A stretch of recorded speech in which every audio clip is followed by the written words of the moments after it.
Baking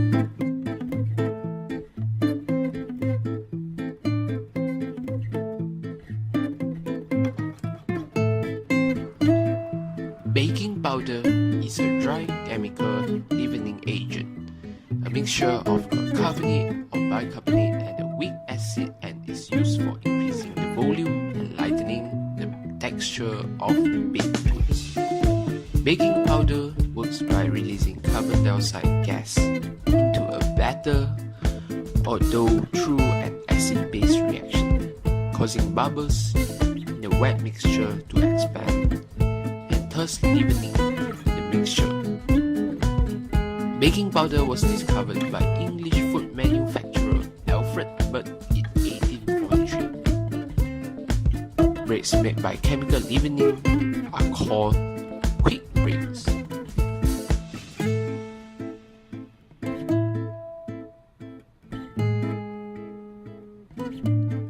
Early chemical leavening was accomplished by activating baking soda in the presence of liquids and an acid such as sour milk, vinegar, lemon juice, or cream of tartar. These acidulants all react with baking soda quickly, meaning that retention of gas bubbles was dependent on batter viscosity, and that is critical for the batter to be baked before the gas escape.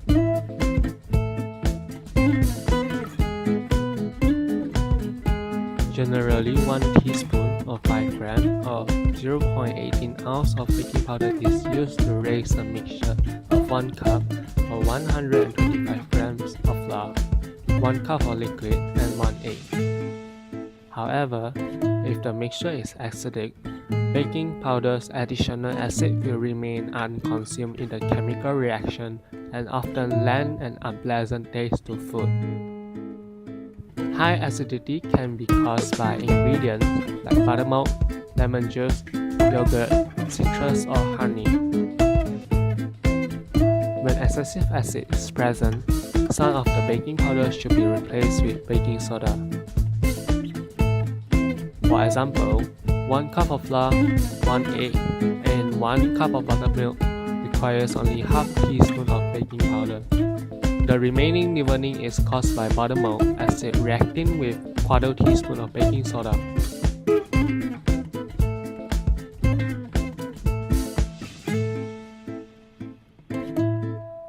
Most commercially available baking powders are made up of sodium bicarbonate, also known as baking soda or bicarbonate of soda, and one or more acid salt. Typical formulations by weight call for 30% sodium bicarbonate, 5 to 12% monocalcium phosphate, and 21 to 26% sodium aluminium sulfate. The last two ingredients are acidic. They combine with the sodium bicarbonate and water to produce the gaseous carbon dioxide.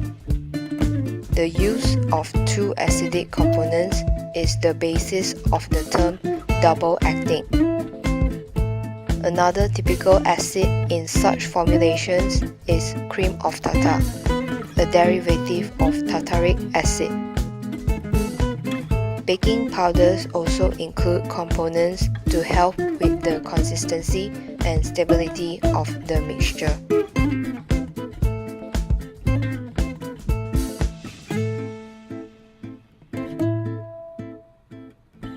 The most common pastries that use baking powder are cookies, cake, scone, and bread such as Irish bread.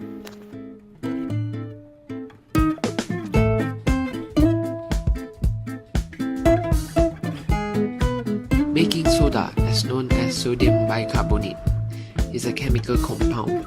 It is a salt composed of sodium ions and bicarbonate ions. It is a white solid, but often as a fine powder. Baking soda has the similar function as baking powder. However, baking soda is added normally to neutralize the acids in the recipe plus to add tenderness. Baking soda is also ideal to be used instead of baking powder if there is an acidic component, because it is about 4 times more effective than baking powder.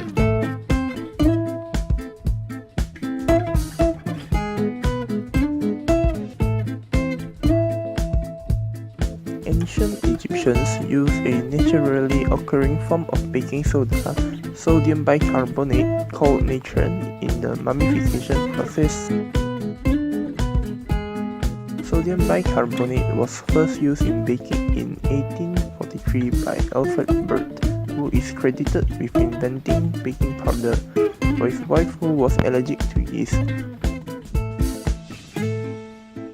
Arm & Hammer started mass-producing baking soda for various uses in 1846.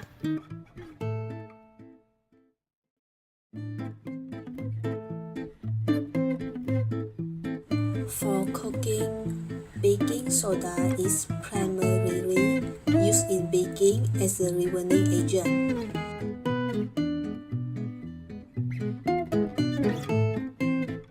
It reacts with acidic components in batters, releasing carbon dioxide, which causes expansion of the batter and forms the characteristic texture and grain in pancakes, cakes, quick breads, soda, bread, and other baked and fried foods.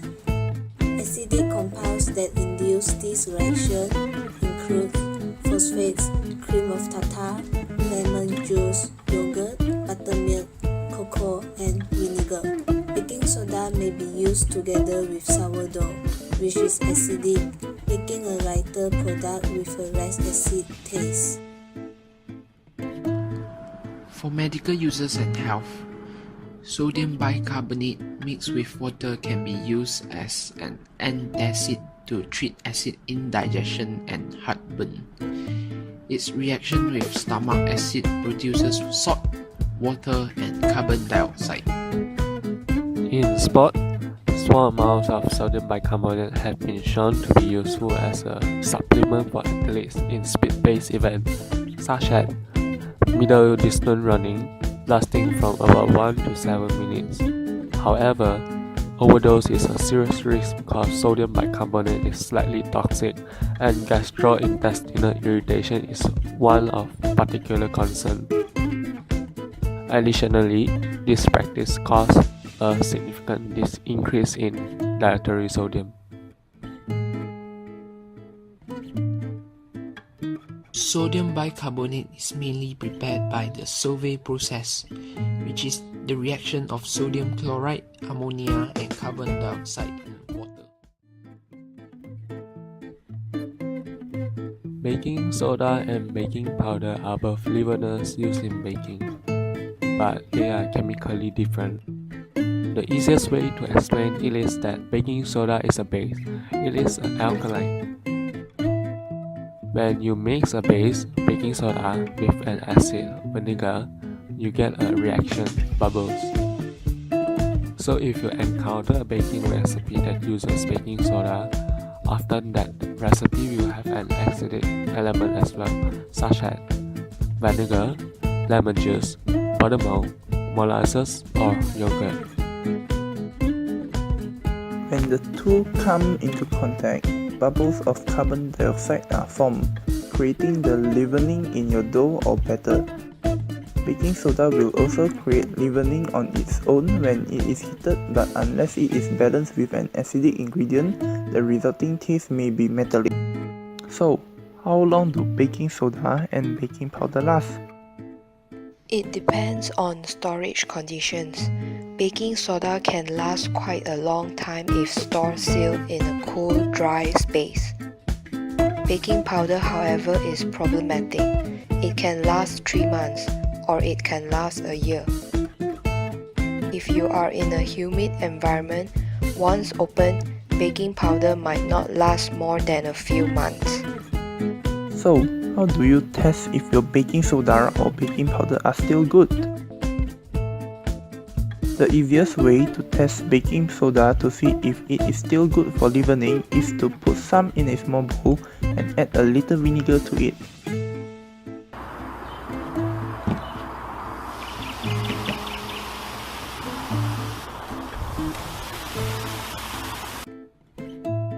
If it bubbles up, it's still good. The easiest way to test baking powder to see if it still works is to put some in a small bowl and add some water to it.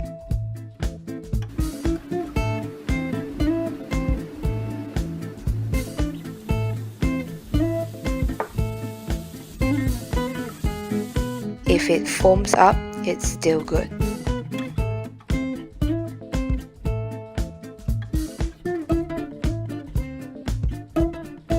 If you have a baking recipe that calls for baking powder and you only have baking soda, you may be able to substitute if you increase the amount of acidic ingredients in the recipe to offset the baking soda. You will also need much less baking soda as it is 3 times as powerful as baking powder. After seeing this presentation of baking powder and baking soda, let us show you a video by some other professional sharing their information about baking powder and baking soda. Hey guys, Thomas Joseph here with another kitchen conundrum. Now, have you been in this pickle before where you're ready to make your favorite biscuit recipe and you notice that you don't have any baking powder in the house? All you have is some baking soda.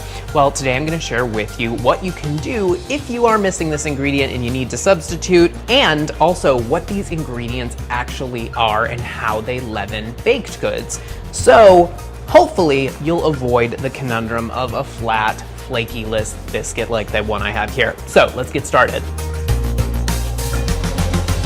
What baking soda does is, in recipes, in baking, it reacts with acidic ingredients. So remember when you were a kid and you did those science experiments where you mixed a little bit of baking soda with some vinegar? It's the same thing here. You'll see this is how the reaction takes place when you are making your baked goods. So a little bit of baking soda into some vinegar and it should bubble up and foam. And this is what's actually happening in the baking process when you're making your baked goods. These bubbles are released, the gases are released, and that gives you the lightness in your biscuit, for example. Now, baking powder is a little bit different. It actually has baking soda in it. It's one of the components, but what baking powder also has in it is an acidic component, and it also has a moisture absorbing agent, something typical like cornstarch or something like that. So baking powder, all you really need to do is to add baking powder in a recipe that has some moisture to it, because that moisture encourages a similar reaction like this.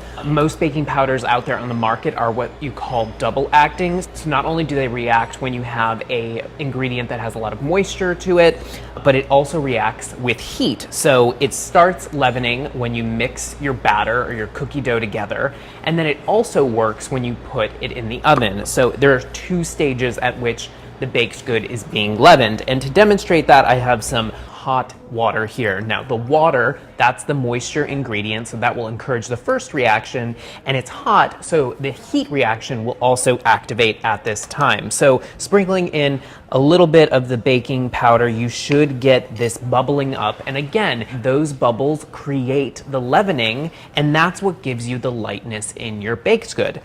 Now, here's the conundrum. What if you only have baking soda or you only have baking powder in your house and your recipe calls for the other?